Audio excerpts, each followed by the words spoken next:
Arratsaldeon, eskerrak gurekin egotxagatik. Buenas tardes y muchas gracias por acompañarnos. Estoy con Álvaro Rodríguez Zuminaya, a quien probablemente muchos recordaréis. Ha sido curator de este museo durante varios años, desde 2011 hasta el 2015. Ahora es el director del MUSAC, el Museo de Arte Contemporáneo de Castilla y León, en León. Y desde que se fue de aquí hasta su llegada a León, fue director del Centro de Creación Contemporánea de Andalucía, en Córdoba.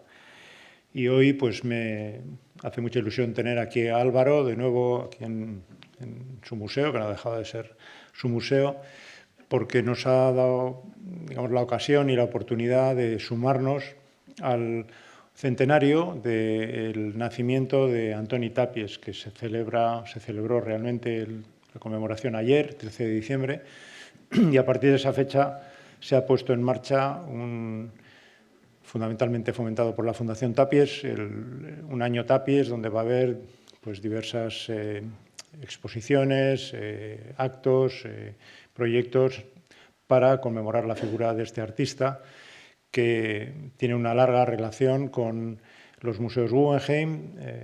Hace ya más de 60 años presentó una exposición en el Museo de Nueva York en 1962. Su obra ha formado parte de la colección permanente de este museo prácticamente desde nuestro origen, hace 26 años. Y además esa relación culminó en el año 2013 con una exposición en este museo que comisarió Álvaro, una exposición que se tituló Del objeto a la escultura, que fue la primera revisión en profundidad de esa faceta de Antoni Tàpies como escultor a lo largo de más de 5 décadas, o sea que prácticamente toda su vida creativa, en una exposición que aquí, quizá pues muchos recordaréis, pudimos presentar en el museo pues con en torno casi o algo más de 100 obras. Entonces, bueno, hoy tenemos la ocasión de que Álvaro rememore aquella exposición que se celebró, como digo, aquí hace 10 años, en el año 2013, y nos va a permitir su presencia aquí, que él pues nos introduzca en las facetas fundamentales de la dimensión artística, creativa, el universo de Antoni Tàpies y centrado sobre todo en su relación con la escultura. Como digo, es un placer tenerla aquí y espero que disfruten mucho de esta charla. Eskerrik asko.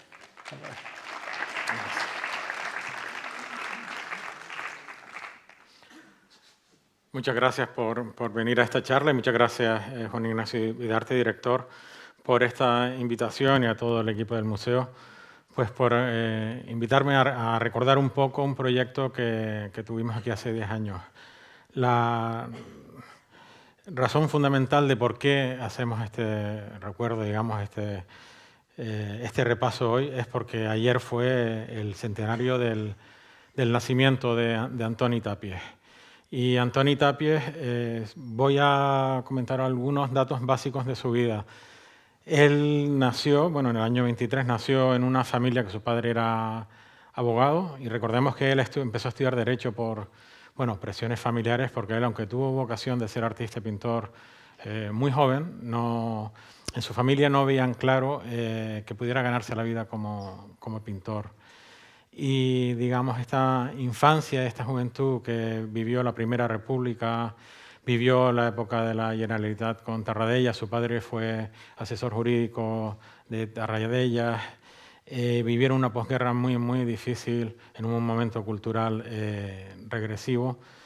Todas estas vivencias de después conformaron lo que sería más tarde su forma de ser, su obra como artista del lugar del que venía. Tenemos aquí una imagen de Antoni Tàpies, un retrato, un autorretrato de los años 40.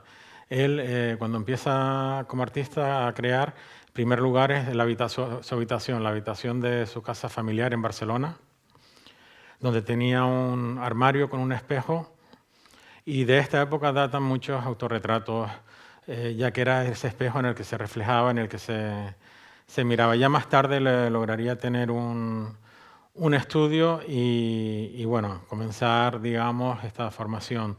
él tuvo un momento complejo a la hora de cómo conectarse, tenía esa idea de ser artista, pero llegar a encontrar artistas que hablaran, digamos, su mismo lenguaje, que estuvieran en un momento, digamos, reflejando las corrientes artísticas que eran dominantes, pues, en el mundo en ese momento.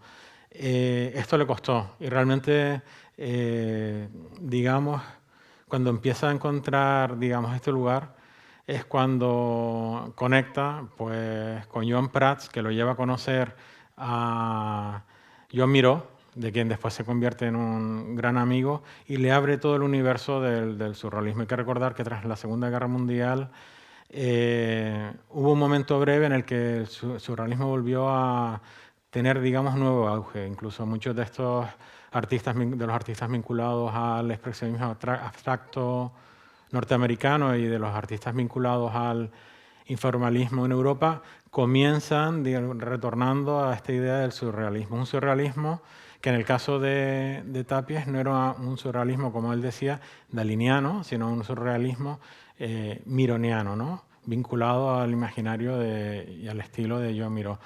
Junto con toda una serie de artistas y escritores en su momento, fundan una revista con Joan Brossa, con Tarrats, con su primo Modest Cuixart, con Joan Pons y Arnau Puig, que realmente es muy breve, pero sí gira en torno, como digo, a todo este movimiento, digamos, post-surrealista, porque no estamos hablando del surrealismo histórico de los años 20, ¿no?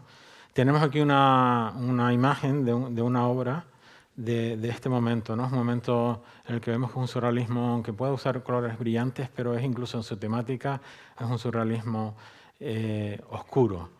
¿Y por qué traigo tanto el tema del surrealismo? Que fue un estilo dominante, una etapa dominante durante una serie de años, una etapa breve pero muy fructífera.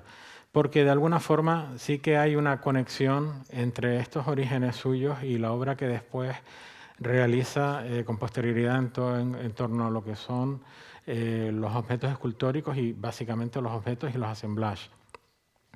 Tenemos aquí una imagen, del cojín y botella. Tenemos aquí una imagen de la exposición original en la que se mostró en la Galería Macht. Y vemos esta botella, ¿no? Con esta idea de botella verde que probablemente sea de vino, con esta idea de mirar a través del cristal, ¿no? Esta idea de mirar más allá, de mirar una realidad transformada o incluso deformada. Con este poema visual, ¿no? Hay que recordar también toda esta vinculación que él tenía de amistad con Joan Brossa, donde coloca pues, el asiento de una silla o de una butaca y lo sitúa como si fuera un pedestal de una escultura y donde además inscribe, ¿no? Uno de estos signos que él repetía de forma constante, ¿no? y que en este caso vemos que es un 8 que también equivale al símbolo del infinito, pero que también en catalán tenemos todo un juego de palabras ya que suena muy parecido a la idea de vacío y la idea del 8, ¿no? Cómo conecta todas estas nociones. En este caso se trata de un título meramente descriptivo, pero él cuenta cómo, como una especie de juego, en muchas de sus obras, sobre todo en el primer momento, él invitaba a Joan Brossa, al poeta y artista catalán, a que escogiera o eligiera títulos para sus obras, ¿no? Títulos muy divertidos. Y volvemos un poco atrás y tenemos aquí, digamos, el primer objeto que él crea, este nudo marrón, el primer objeto que crea en el año 64, ¿no? Otra sintaxis, como lo veo yo, completamente diferente a la del cojín y botella, ¿no? Este nudo marrón. Yo estoy nombrando las obras con el título en castellano porque me es más sencillo, pero digamos que el título oficial siempre, tal como es ahora, es en catalán, que sería en el nus marrón. Esta obra es una obra de una simplicidad absoluta, ¿no? Y, sin embargo, en la obra anterior veíamos esta colisión, este choque entre dos objetos que él reúne en esta especie de poema visual que sí tenía una posible lectura surrealista, y con eso no quiero decir que esta siguiente etapa, Tapies, fuera un surrealista, pero sí vemos recuerdos de lo que podría ser el surrealismo. Esta obra, sin embargo, es una obra rotunda en el hecho de la propia simplicidad, ¿no? Es una obra que cuelga del techo de la galería o del museo a través de un hilo invisible, una tela o un trapo que está sucio, está, digamos, ha sido usado, que nos recuerda esta idea del trabajo, pero sobre todo donde la idea del nudo es una idea de la simplicidad, una idea de mirar hacia un paisaje interior, una idea que nos lleva hacia la meditación, un gesto, que no es un gesto explosivo, sino un simple gesto de anudar con una extrema delicadeza, ¿no? Él aplicaba una serie de resinas para que después la obra, digamos, la forma que él quería, se mantuviera en el tiempo. Y es importante señalar que esta obra es la primera obra exenta que él realiza, la primera obra tridimensional que uno puede rodear por 360 grados, porque tenemos que irnos, o podemos irnos un poco antes, en este caso, por ejemplo, podemos irnos al año 46, y aquí vemos una obra de pared, digamos, pero una obra en la que sí que vemos cómo está este intento de incorporar el objeto, una serie de hilos para crear un paisaje que yo llamo paisaje neuronal, casi nos recuerda a los dibujos neuronales de Ramón y Cajal, por ejemplo, ¿no? Si queremos buscar ese tipo de relación. Yo no sé si es que me estoy volviendo loco ya o no, veo casi una persona, o sea, vemos que hay una cabeza, un torso, es un recuerdo que puede ser no sé si es casual o lo vio así, pero sí vemos cómo existe este interés por trabajar con el objeto, con la tridimensionalidad del objeto ya en el año 46, con toda esta serie de cajas que realiza con un elemento maleable como es una cuerda. Él trabaja con otra serie de elementos maleables, como puede ser, y veremos más adelante, alambres, ¿no? Con los que trabaja mucho para generar esta definición y delimitación del espacio. Esta es una obra de formato pequeño. Y nos vamos al año 56 para ver lo que se considera como su primer assemblage. Esta obra, curiosamente, fue realizada por encargo de Alexandre Cirici para un proyecto que realizaron en Barcelona en tiendas como podía ser una sastrería, una mercería. Leí hace poco en qué tipo de tienda era, pero no recuerdo. Pero realmente yo creo que hay que imaginarse la situación de la España del año 56, en la que un proyecto radical de arte contemporáneo, de posicionar este tipo de tipología de obras de arte sumamente conceptuales y formalistas en puede ser pues en una pescadería o en una sombrerería de Barcelona, en este ejercicio de incorporar el arte contemporáneo al paisaje cotidiano. Cuando hablamos de los elementos que incorpora, decimos que es el primer assemblage porque es la primera obra en la que simplemente lo que hace es unir dos objetos encontrados, y de ahí quiero recordar que hay también, digamos, una genealogía conectada con el Dada, con Duchamp, con esta idea de trabajar con el objeto encontrado, a que también de forma indirecta se vincula Antoni Tapies a la hora de realizar toda su labor artística. Y esto, como digo, es en el año 56, 9 años antes de crear, digamos, esta primera obra exenta. A partir del año 64, en el año en el que tímidamente aparece este nudo marrón, empieza a generar en tropel toda una serie de objetos con distintas tipologías de elementos que van a configurar todo este trabajo que tiene Antoni Tapies en torno a la escultura. Objetos que en primer momento él llamó objetos, no los llamaba escultura, y que más tarde incorporaría la palabra escultura para denominar a estas obras.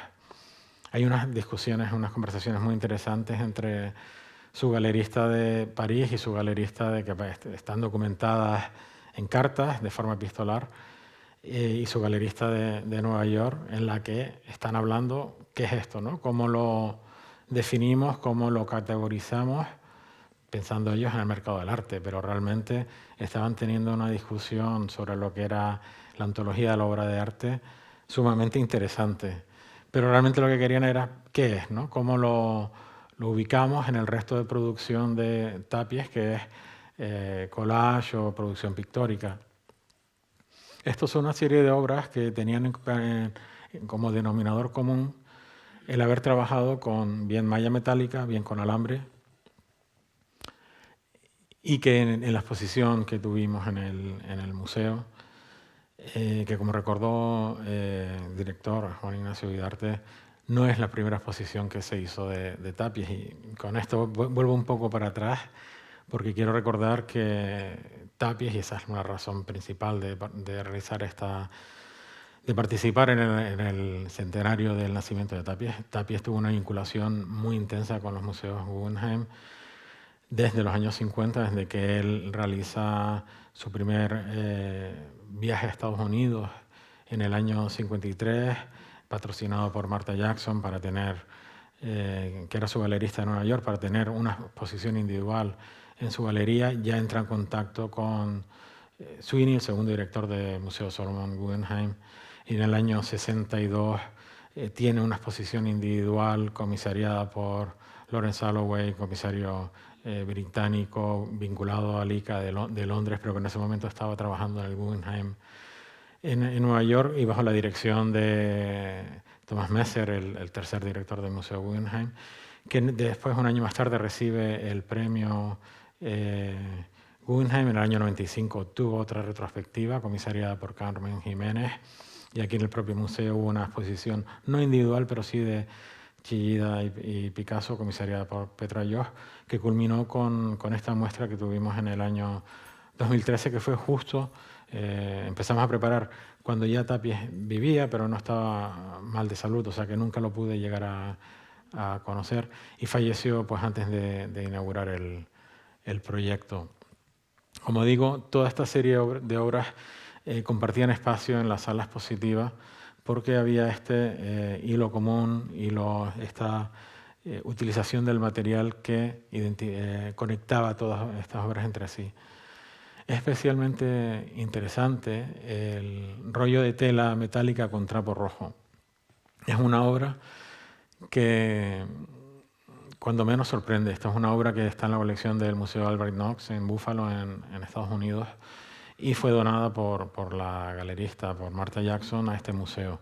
El director, en la carta de agradecimiento por la donación, no hace sino mostrar su sorpresa por lo que es la obra. O sea, realmente decía una obra, ahora mismo no recuerdo exactamente las palabras, pero algo así venía a decir algo así como que muchas gracias por esta obra pues tan desconcertante, ¿no? No sabían muy bien qué hacer con esta obra, sobre todo no en el contexto creativo del momento, sino si lo conectas con el contexto creativo del resto de producción artística de Tapies, realmente te desconcierta. Vemos un rollo de malla metálica y dos astillas o puntas de lanza, dos palos que atraviesan esta malla metálica, y tenemos un trapo rojo que está atado a unos palos. Casi, si lo vemos, puede ser una reinterpretación, llevando una interpretación muy extrema, pero puede ser una reinterpretación del martirio de San Sebastián, si lo imaginamos, ¿no? Este cuerpo sangrante, esta figura. Y tampoco quiero incidir mucho en una interpretación figurativa de la obra de Tapies, porque realmente lo que le interesaba era la percepción sobre la forma y cómo se conectaban y cómo se interrelacionaban los objetos y los materiales que estaba utilizando. Pero sí es cierto que la obra de Tapies puede llevarse a numerosos lugares de la interpretación desde la experiencia del espectador. Vemos aquí, esto es una obra que comentaré más adelante. Perdón. Es una maqueta de un proyecto de arte público que está en la Fundación Antoni Tàpies en Barcelona, en el tejado. Y bueno, esto es una obra en la que trabaja con papel, que la idea también del papel arrugado, el papel que cobra vida de esta forma, también unido a la idea de caligrafía y unido a la idea de Oriente, que veremos más adelante, son temas que permanecen o aparecen de manera continuada en el trabajo de Antoni Tàpies. Aquí vemos una imagen de la primera sala que habría, digamos, esta exposición. Este es el conjunto del que acabamos de hablar y esta es la obra Pila de Platos, ¿no? Y cuando estaba preparando la conferencia, esta pequeña presentación, y vi la obra Pila de Platos, que es una obra marcada por su extrema simplicidad, ¿no? Por su minimalismo, entre comillas, este gesto de situar, ¿no? un plato sobre otro. Recordé la conexión que existe entre esta obra y John Cage, ¿no? Y la conexión que tenía Tàpies con la música, ya que era un tremendo melómano. Y aunque quizás no percibamos de forma directa el papel de la música en su obra, pero era un enorme consumidor de música, igual que era un enorme consumidor de cultura, ¿no? Estaba fascinado por la literatura, la filosofía, Oriente, era un cinéfilo empedernido. Pero en este caso concreto, él cuenta en sus propios escritos, ya que Tàpies es uno de estos artistas que escribió mucho sobre su trabajo, sobre sus experiencias y sobre sus vivencias, y tendremos la voz de Tàpies a lo largo de esta charla. Cuenta cómo, y cuando llegó a Nueva York, pues amplió su universo musical, ya que fundamentalmente hasta el momento estaba centrado en músicos como Wagner, del que era un fanático, Brahms, el romanticismo, y cómo conoció la obra de John Cage, o expandió digamos, su gusto musical hacia la música concreta. Aquí tenemos un retrato bastante reciente, del año 88, de Wagner, y vemos cómo en su obra sí que aparece la música como tema, pero de forma puntual. Realmente es algo que pertenecía, digamos, a su vida. Y veo esta pila de platos y sí que me conecta con esta idea de la música de Cage, ¿no? Esta idea de precursor no es un músico minimalista, pero precursor del minimalismo.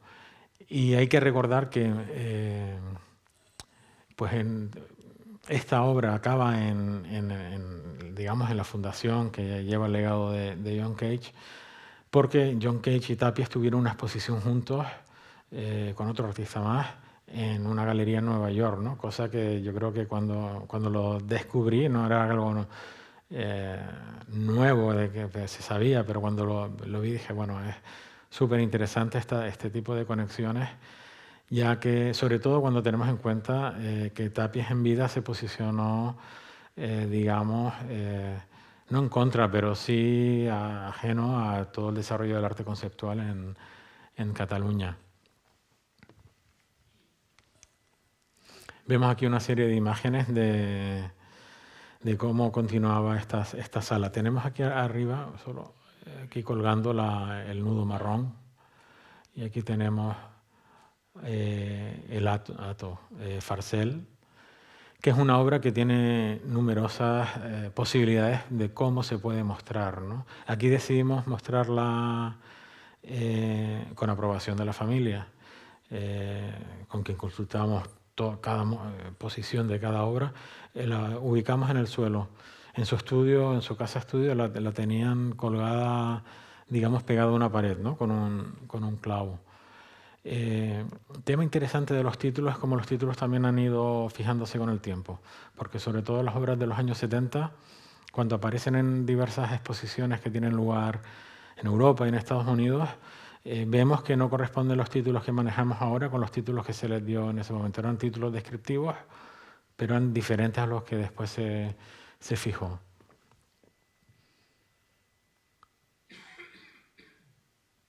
Dentro de este proyecto, aquí tenemos otra obra, que es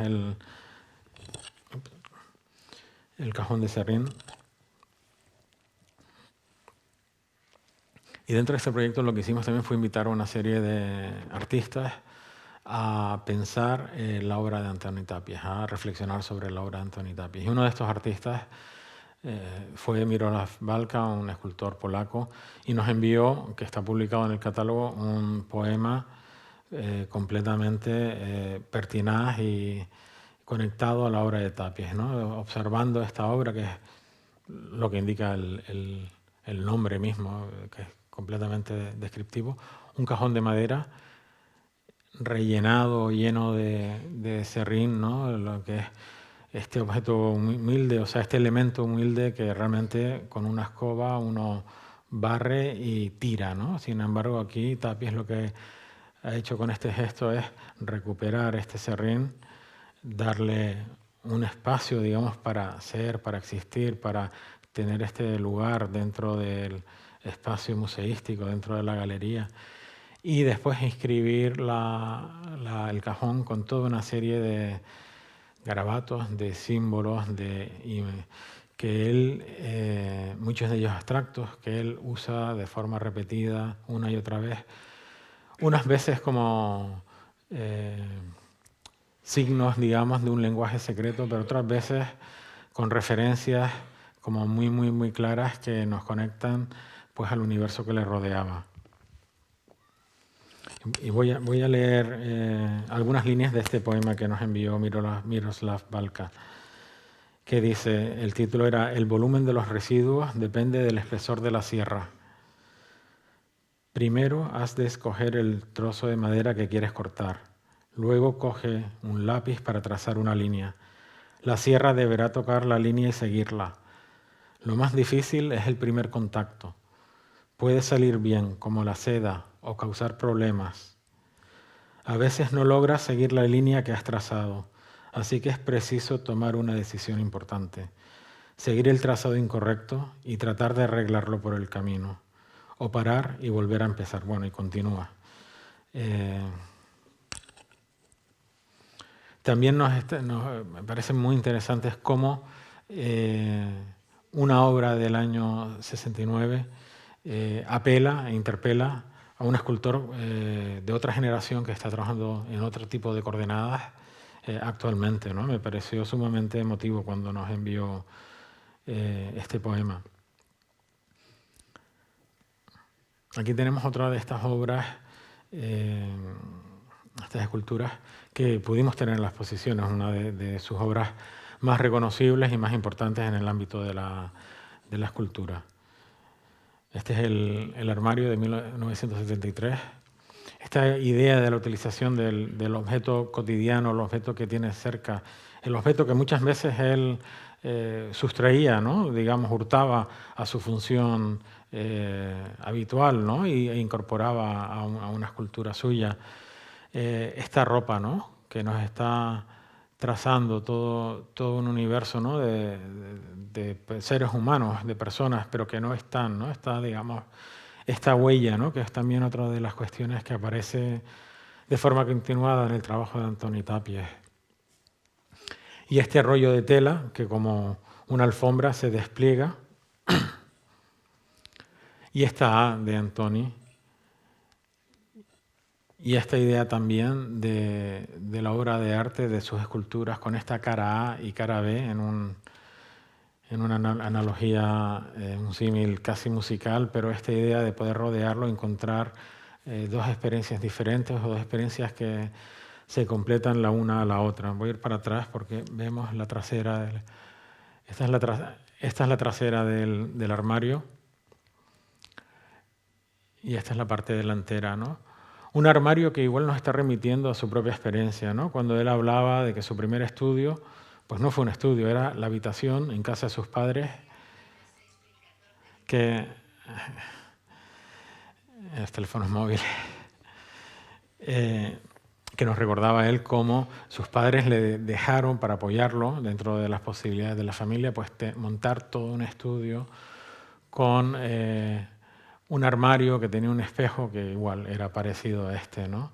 También me contaban cómo gente que lo trató y que vivió en primera persona cómo creaba las obras, pues como un secreto, que ya no es secreto, que realmente iba cogiendo por la casa objetos que encontraba, ropa, y de repente la familia decía, oye, ¿dónde está esto, ¿no? Esta camisa, este pantalón, ¿no? Y a lo mejor aparecía pues, en alguna de las obras o en alguno de sus cuadros.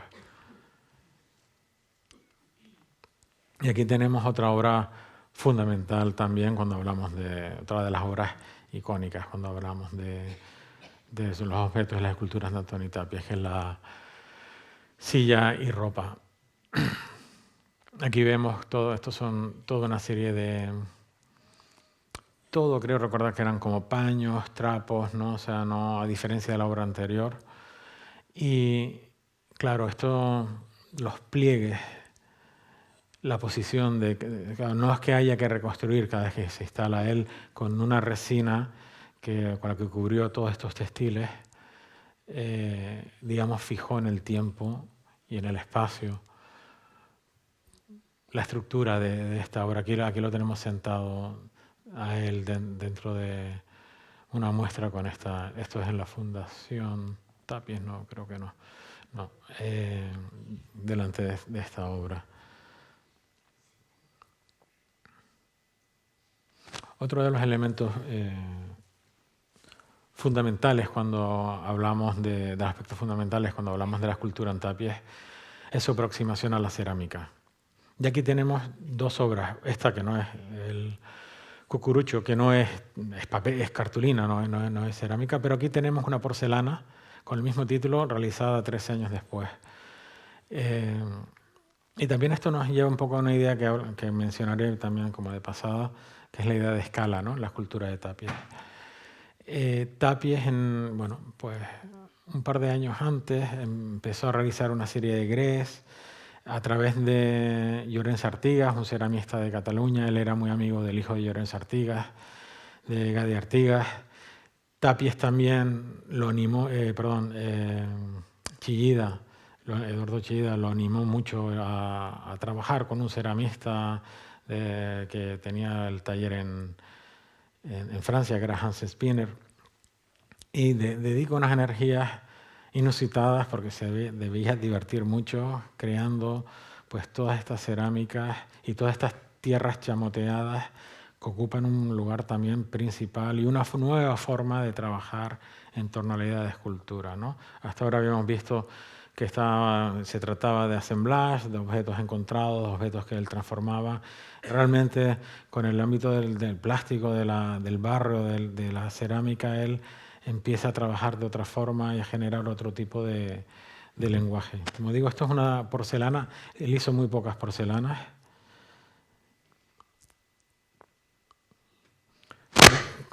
Lo había hecho con Artigas. Y estos son algunos ejemplos que tuvimos en la exposición, de hecho, de esculturas hechas con tierra chamoteada, que es un tipo determinado de arcilla, y que fueron realizadas en un horno de leña.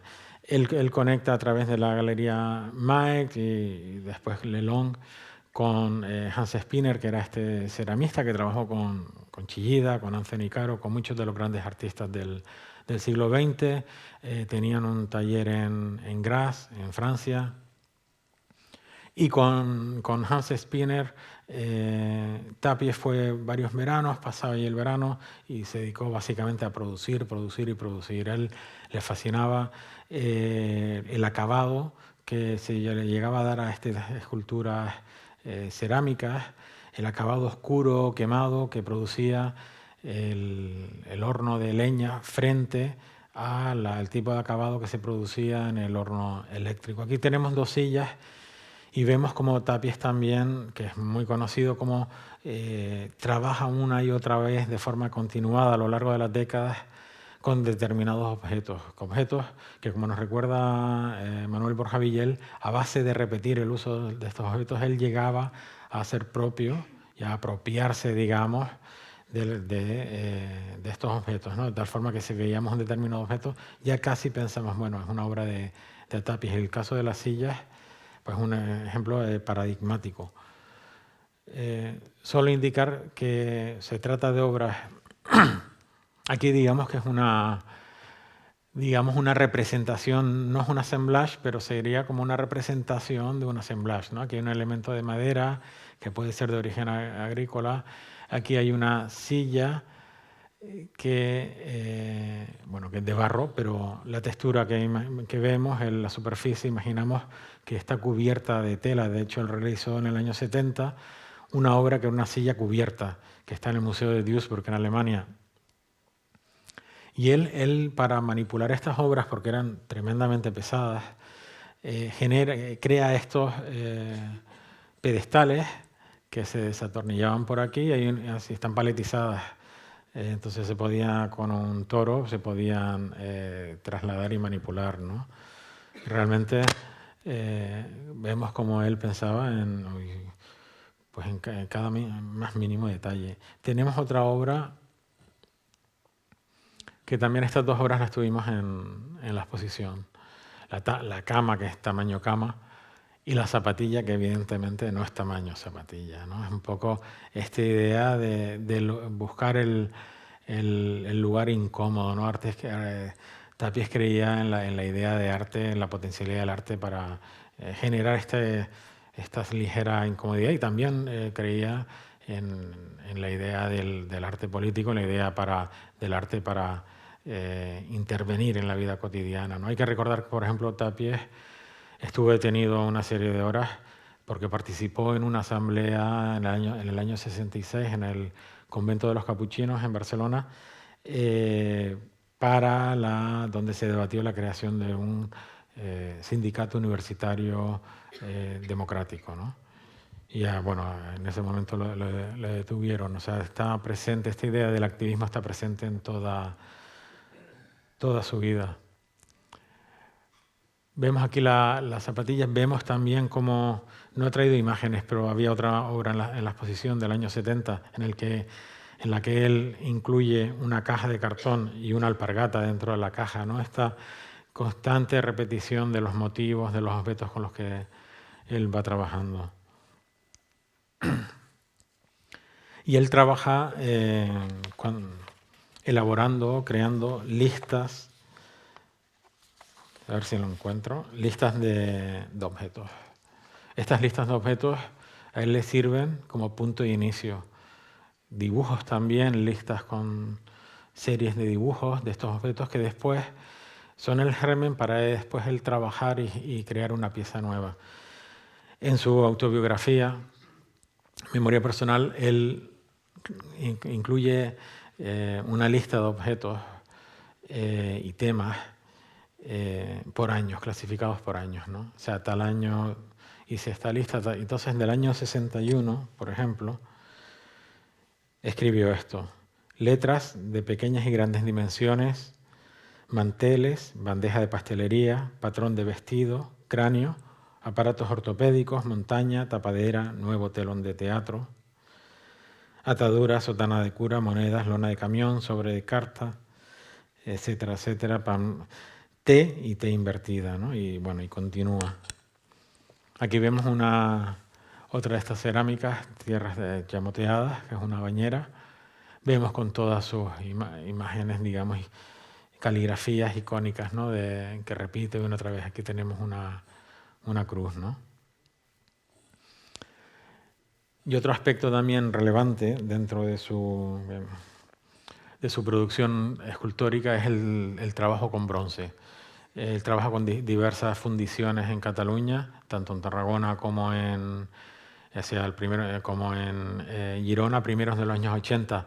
Trabaja con una serie que veremos más adelante, una imagen, una serie de bronces de tamaño muy pequeño, con Carles Taché, la galería, pero también trabaja con otra serie de objetos ya de escala más monumental, como esta butaca. Y donde vemos, por ejemplo, esta idea que les comentaba, la idea de la escala, no tan importante en todo el trabajo de un artista en el ámbito escultórico, ¿no? Aquí realmente es un vaciado, con lo cual estamos hablando de escala 1:1. pero cuando veíamos la bañera, antes era una bañera donde no cabía una persona, por supuesto no tiene una utilidad funcional. Y cuando veíamos la zapatilla, de repente era como gigante, ¿no? Esta noción de la reflexión sobre la idea de la escala y de la representación de la realidad es fundamental en Antoni Tàpies. Aquí tenemos otra serie de ejemplos, donde esto es un bronce, un libro, y hay aquí una serie de bronces y un cráneo hechos en cerámica. También Tàpies tenía una pasión por los libros, y como el libro como objeto. Por su parte materna, su familia tenía en Barcelona una librería, ¿no? Y realmente eso lo vivió él. Su padre incluso dejó la abogacía un tiempo para crear un proyecto editorial. O sea, realmente lo vivió en primera mano. Tenemos aquí una serie de imágenes de cómo resultó la exposición. Una sala dedicada a... Tenemos la butaca en bronce, una serie de libros de bronce, la cistella, una serie de tierras chamoteadas también. Los muros también es un tema fundamental. Y cuando digo tema, me tengo que decir, porque Tàpies lo primero que decía es los muros no son un tema, o sea, es una idea, una noción. Y en Comunicación sobre el muro, en 1969, él nos habla precisamente de esto, ¿no? De qué era para él un muro. Como digo, Tàpies es un artista que escribió prolíficamente y profusamente y nos dejó plasmado en papel sus ideas sobre el arte y sobre la producción que realizaba. Y él decía, bueno, es bastante más largo, pero les voy a leer 3 frases. ¿Cuántas sugerencias pueden desprenderse de la imagen del muro y de todas sus posibles derivaciones? Separación, enclaustramiento, muro de lamentación, de cárcel, testimonio del paso del tiempo, superficies lisas, serenas, blancas, superficies torturadas, viejas, decrépitas, señales de huellas humanas, de objetos, de los elementos naturales, sensación de lucha, de esfuerzo, de destrucción, de cataclismo. Bueno, y continúa. El muro es lo que rodeamos, es lo que nos impide avanzar, es lo que también podemos saltar. El muro es aquello en lo que podemos escribir, sobre lo que podemos escribir, reflejarnos o mirar. Aquí tenemos una serie de puertas que también es un objeto con el que trabajó recurrentemente. Tenemos una imagen de la apariencia de la instalación de estos muros en el espacio expositivo. Y esto es una obra que no estuvo en la exposición, pero es fundamental cuando hablamos del universo escultórico de Antoni Tàpies. En el año 93 fue invitado a participar y a representar a España en la Bienal de Venecia, junto con Cristina Iglesias, con quien comparte pabellón, y recibe el León de Oro en la Bienal de Venecia, precisamente por esta obra. Esta obra, que el título es Rinsen, pero que es una palabra japonesa, cuya traducción aproximada al castellano es despertar súbito. Y esto nos lleva a todo el tema de Oriente, que fue fundamental en Antoni Tàpies. Desde un momento muy, muy primero tuvo fascinación por el budismo, por toda la cultura hindú, y eso se traduce de 2 formas. Uno, en el Tàpies como coleccionista. Él coleccionó numerosas obras de arte japonés, algunas se han mostrado en exposiciones. Hubo en el Palacio Fortuny en el año 2005 una exposición en la que se revisaba la idea de Tàpies como coleccionista. Él también tenía en su colección obras de Rothko, Kandinsky, bueno, una colección magnífica que estaba en su casa para disfrutarla él, como tiene que ser. Y como digo, el ámbito de Oriente aparece también en los títulos y temas de algunas de las obras, y la forma también de mirar y de idear el paisaje, la realidad, de cómo muchas de sus obras tienen esta idea de ese paisaje interior y de la meditación, como antes indicaba. Esta es una obra que pertenece a este verano en el que él expone en la Bienal de Venecia, después de exponer la obra Rinsen en el pabellón español.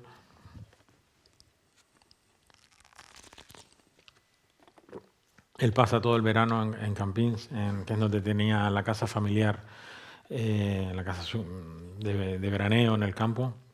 en el Montseny, en Cataluña, realizando más objetos, y vuelve a encontrarse con la idea del assemblage, ¿no? Después de haber estado durante más de 10 años trabajando con bronces, trabajando con cerámicas, con tierras chamoteadas, con porcelanas, vuelve a reencontrarse con este universo objetual del assemblage de los años 70. Esta es una obra que tiene también un título, creo que era en japonés, ahora me entra la duda, pero que significa vacío. Y bueno, solo como anécdota, realmente lo que había aquí era una receta de cocina probablemente de su mujer, Teresa Barba, que para él fue fundamental en su trabajo y en su vida, por supuesto. Y era la receta, recuerdo, porque perdí bastante tiempo en intentar descifrarla, se leía muy bien, que era un bizcocho de limón. Y de hecho, con un crítico de arte de aquí, de Bilbao, pues quedamos en hacer el bizcocho y nunca llegamos a poner en práctica la receta.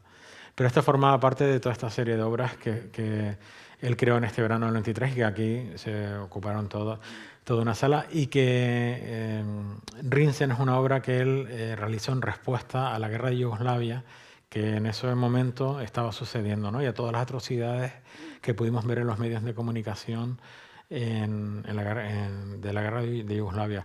Por eso muchos de estos elementos que incorporaron en esa época son elementos de hospitales, como camas de hospitales, etc. Y estas son dos obras que, esta pertenece a su colección y esta otra pertenecía y que aparece publicada en su libro de memoria personal, donde la incluye como una imagen que acompaña, digamos, a toda esta narrativa de la autobiografía. Son rollos caligráficos, y viendo estas dos obras vemos, de repente establecemos esta conexión tan evidente, tan expresa entre todo el uso de la caligrafía en su producción artística y esta fue la fuente de inspiración, y cómo era un estudioso él de la caligrafía, sobre todo en Japón, pero también en China, con todo el tema de la tinta china. Y esto es una serie de obras que también estaban en la exposición, que exploran también todo este universo de lo caligráfico. Él se acompañó de una publicación que también se llamaba El espíritu de papel, y en la publicación venía una frase de un pintor chino del siglo XVIII que me parecía pues totalmente pertinente, ¿no? Aparte de bellísima, ¿no? Que es un pintor chino que se llama Xi Tao, y dice: yo hablo con mis manos y tú escuchas con tus ojos. Realmente pues emocionante. Vemos un poco esta vuelta al assemblage dentro de esta exposición. Esto es una cabecero de una cama de hospital con una plancha metálica con las inscripciones A y una cruz, que no sabemos si una cruz o una T, que la T para él es Teresa, su mujer, es también T, es Tapies, y aquí pues puede ser A de Antonio, de Antoni, T de Teresa, o Antoni Tapies. Bueno, ahí está la cosa. Y todo el tema del cine, que es un tema también fundamental, que quizás no aparece reflejado en su obra de forma expresa, pero el cine ocupó un lugar primordial en su vida desde niño.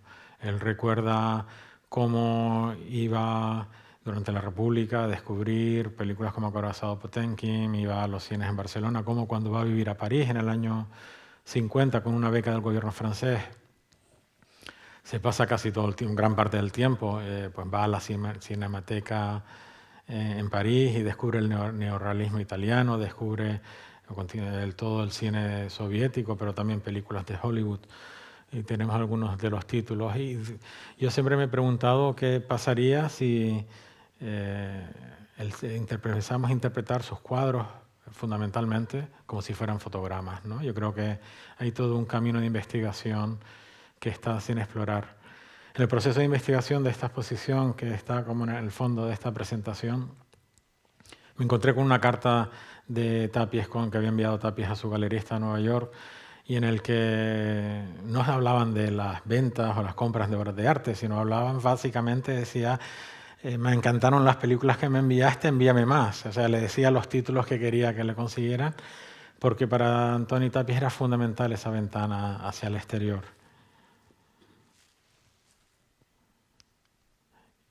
Y que tenemos imágenes de toda esta sala que se dedicó a la producción escultórica del año 93, que esta producción que realizó en el año 93. Y supongo que algunos de quienes están aquí, del público, verían la muestra. Y ya en los 90 vuelve otra vez a trabajar con bronce, a mediados de los 90, con otra fundición, la Fundición Barbería en Girona, y realiza, pues digamos, esta versión de assemblage, que no son assemblages puros porque son vaciados, ¿no? Pero realizados con una perfección técnica absoluta, además pigmentados, ¿no? Con esta, no solo la patina, sino que tiene también todos estos elementos caligráficos. Ahora, si recordamos los rollos de caligrafía japonesa, yo creo que empezamos a ver todas estas conexiones que él no negaba, sino que potenciaba. Tenemos aquí una cesta que habíamos visto muy pequeñita, una de las imágenes en formato de cerámica, también como cesta aquí la cruz. Y cuando vemos tuvimos la obra aquí digamos en vivo, realmente la perfección técnica de estos bronces es tal que tenía, digamos, como estos arañazos que a veces tienen una caja de cartón cuando se ha golpeado con algo. Y tenemos aquí, bueno, aquí hay un número como esgrafiado directamente sobre el cartón antes de fundir la pieza, ¿no? Y esto es la última obra que él realiza, escultórica, que él realiza en vida, ¿no? Que es Trilla, que no se había mostrado nunca en público y la pudimos tener aquí en el Museo Guggenheim Bilbao, con esta pequeña cartela, este trozo de cartón donde hay pues una especie de fórmula de raíz cuadrada con toda una serie de elementos casi ininteligibles o secretos, digamos. Y aquí vemos una imagen de este último espacio de la muestra, en la que él vuelve a retomar temas de décadas anteriores. Y hoy no quería terminar esta presentación sin una pequeña pincelada sobre sus proyectos de arte público, ya que dentro de este lugar del arte como este espacio para un poco incomodar, para un poco generar nuevas ideas, ocupó un lugar importante, como digo, el proyecto de arte público. Esta es la obra de Núvol y Cadira, que habíamos visto la maqueta. Aquí lo que hace es elevar, digamos, la fachada de su fundación en Barcelona. Vemos la obra Mitjó, Calcetín, que esto es en la azotea de la Fundación Tapies, pero él había imaginado como una escultura gigante de 18 metros que iba a ser un encargo del Museo Nacional de Arte de Cataluña, pero que levantó muchísima polémica y al final acabaron cancelando, ¿no? este proyecto. O como por ejemplo el homenaje a Picasso, que está en la Avenida Picasso en Barcelona, Avenida Paseo Picasso, donde tenemos este cubo de cristal con toda una serie de elementos y en el que hay una sábana en el que Tapies incluyó una frase de Picasso, pero con una frase que bien la podía haber dicho Tapies porque un poco era su leitmotiv cuando hablaba de arte, y es un cuadro, no es una decoración, es un arma. Muy bien, pues esto es el final de la presentación. Muchas gracias.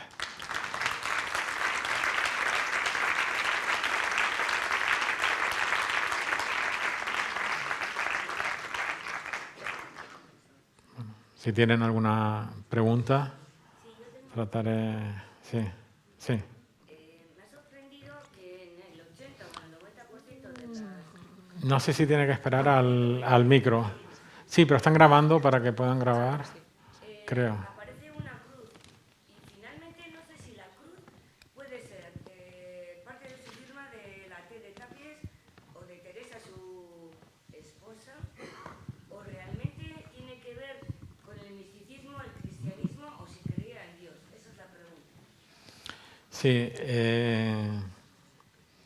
Bueno, es que precisamente eso es lo que buscaba Tapies, ¿no? O sea, realmente las obras no tienen una única interpretación, o sea, los símbolos que utiliza, la iconografía que utiliza, sino que tiene múltiples interpretaciones y deja abierto digamos, esta posibilidad de distintas interpretaciones. Él no dice si la T es de Teresa o de Tapies o la T es una cruz, lo deja abierto. Sabemos que podía significar todas estas cosas. Evidentemente, la cruz también es un símbolo del cristianismo y de la civilización occidental, pero él era una persona muy espiritual, pero yo no creo que se situara dentro del ámbito de la Iglesia.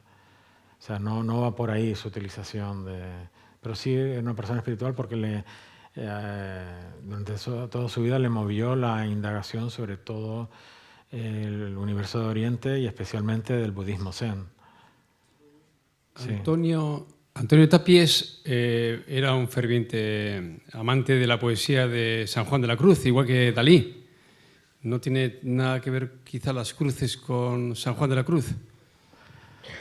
Pues seguro que tiene que ver un poco con todo. Como digo, Tapies era un enorme devorador de cultura y además estaba muy interesado en saber lo que estaba sucediendo a su alrededor en el momento actual. No solo sus referencias eran referencias remotas, tenía una avidez voraz por saber, oye, qué arte se está produciendo hoy por parte de artistas más jóvenes, ¿no? No era un artista ensimismado en su propio trabajo. Evidentemente, y él, aquí quiero recordar que hemos visto solo la producción escultórica, que es relativamente pequeña, intensa por el esfuerzo que le dedicó, porque implicaba desplazarse, pues cuando produjo las cerámicas, desplazarse a Graz o a Saint-Paul-de-Vence, desplazarse a las fundiciones. O sea, realmente era intensa porque le dedicó mucho tiempo, tenía que ir varias semanas cada vez que iba a Graz, en el sur de Francia. Pero numéricamente esta producción era menor en cantidad. Estamos hablando de objetos tridimensionales, digamos, exentos. Son aproximadamente 220 esculturas frente a los miles de dibujos y cuadros que realiza, en los que muchos hay referencias muy expresas a la poesía. Hay que recordar, por ejemplo, una instalación también que realiza la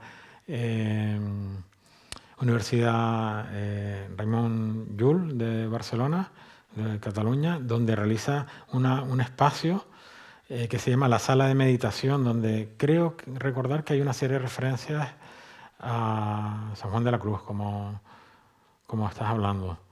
Tendría que ir a repasar ese dato.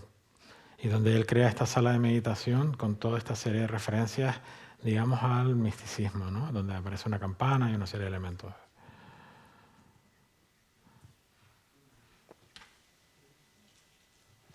¿Su estudio en el grafismo japonés y chino, vivió allí o lo estudió a distancia o qué relación tiene? No, él no vivió en Japón. Expuso en Japón, expuso en China, recibió el Premio Imperial de Pintura en Japón, uno de los premios más importantes que hay de arte en Japón. O sea, realmente tuvo un enorme reconocimiento. Expuso en Japón en un momento muy temprano, desde los años 70 tuvo una exposición bien importante, pero su conexión con el estudio de Oriente, pues desde la biblioteca familiar, ya que su padre tenía una serie de libros, tenía familia que habían sido libreros, editores, conectados también por razón de amistad con Gustavo Gili. Y él habla, por ejemplo, del libro del Tao, ¿no? Como un libro que a él le influye desde ese primer momento.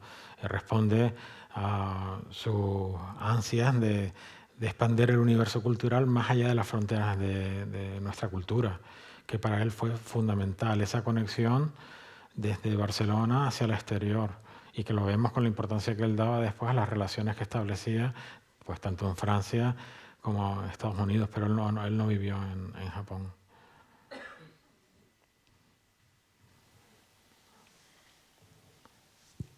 Muy bien, pues muchas gracias.